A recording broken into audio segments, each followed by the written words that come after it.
Okay, ito po yung part 3. Ulitin po natin, ito ay hindi kung sinabi natin na pwede ay pwede.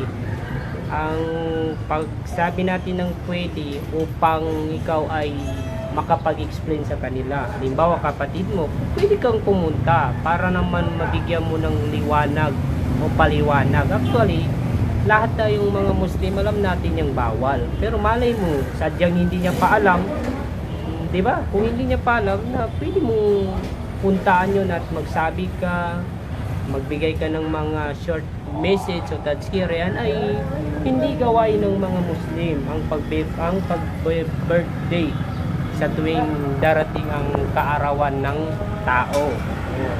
So, anong sa palagay mo, brother? Maliwanag na ba yun o okay na ba yun sa'yo? Okay na paano kung isa, kasi may sinasabing mga ustad na pag ikaw ay sumali sa isang kaarawan na ikaw daw ay makakabilang sa kafir. Ibang usapan na yung brother. Kung may ganun na usapan ay ibang usapan na yun.